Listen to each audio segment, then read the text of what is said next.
man, welcome back to the channel, guys. Real quick, I'm getting ready to go on a test drive. We're going to talk a little bit about some questions I have on my YouTube, but before I do, guys, I want to invite you to tonight. Jump on the live stream tonight. I'm going to go live at 8 o'clock. I know the debate is tonight, and I want to catch some of the debate, so I'm just trying to keep my word as far as me saying I do live stream twice a week, typically Thursdays and Sundays. So tune in if you ain't doing nothing, guys, but it's going to be short. I'm warning you, it's going to be short because I want to catch the presidential debate. All right, guys, let's get ready to go on this test drive. Y'all can come along with me. Let's go. Welcome, man. Welcome back to the channel, guys. Real quick. Hey, real freaking quick. Start up, baby. Transmission problem, guys, but I'm about to go on a test drive. So while I'm on this test drive, I want to talk about some. I have a potential subscriber, or maybe she's a subscriber, maybe she's not. I don't know, but she posed an interesting question on one of my videos that I was talking about ticking noise, valve train noise. Her question, her name is Lori Fortier. Hey, what will happen to my car if I don't get the rocker arm parts replaced? My car is ticking, that's what they said it needs. Will the engine mess up or what? That is an expensive fix, thanks. Okay, what she want to know is, basically I assume is, will she cause any more damage? Let's go on this drive, guys. Hands-free so I can talk and drive at the same time. Basically what she want to know is, will she cause any damage by continually to drive her car? Now, Miss Laurie, I'm saying miss. I sure hope this is a miss, because will be very embarrassing. Yes, you can cause more damage. However, you do have a little time. Basically, guys, it depends on, oh, y'all feel that bump? This has a transmission problem. It depends on what sound you're hearing right now. If it's just a small tick, ticky, ticky, ticky, ticky, ticky, ticky, you very well could only need rocker arms, okay? Now, if it's a hard thud type tick, so it depends on the noise, okay? I've grown a trained ear to tell if I need to go into the, I'm already gonna have to go into the valve train, but I can pretty much tell if you're gonna need extra parts, such as a camshaft. Now, what can happen? In fact, I'm working on one now. I'm gonna let this this video slide by while I speak on this.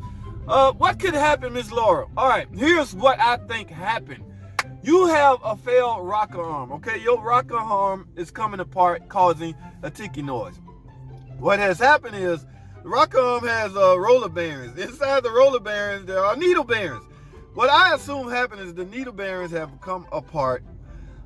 They're missing, so which makes your roller bearing drop. Okay, when your roller bearing drop, now you're gonna get some noise when your needle bearings come out. You're gonna get a ticky noise. You will get a harder ticky noise when all those needle bearings have left the building.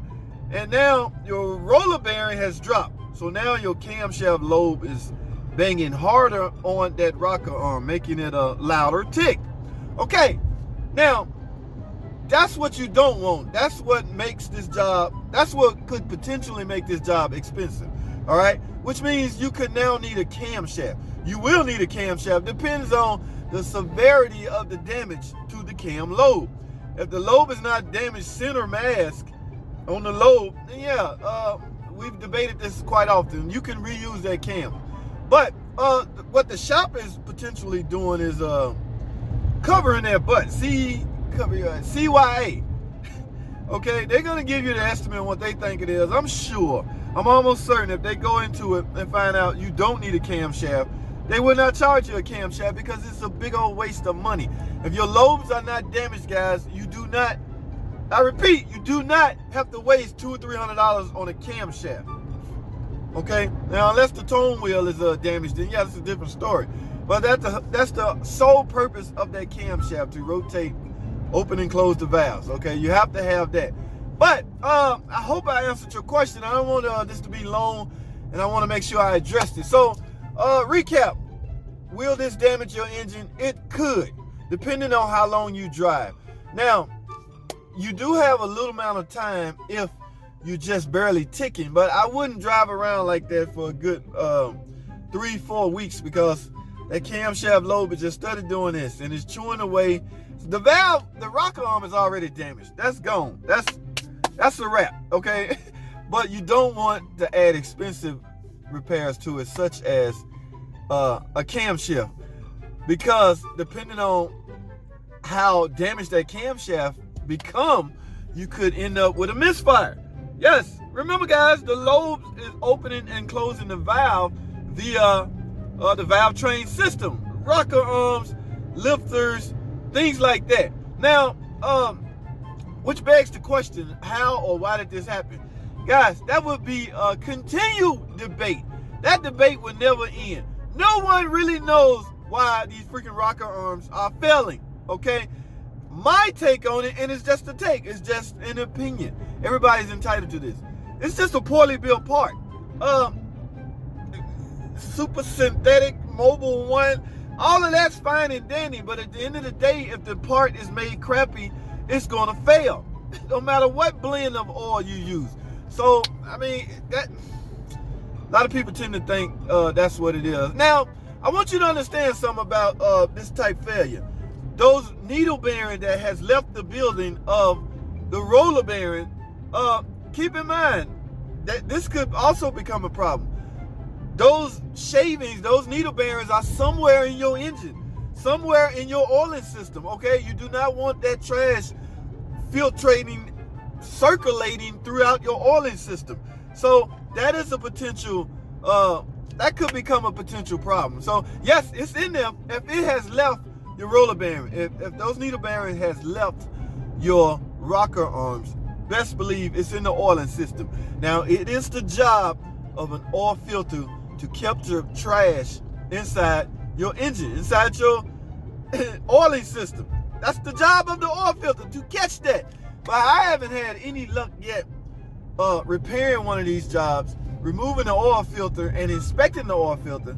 I have yet to find a needle bearing inside of them, which tells me it's likely in the oil pan, okay?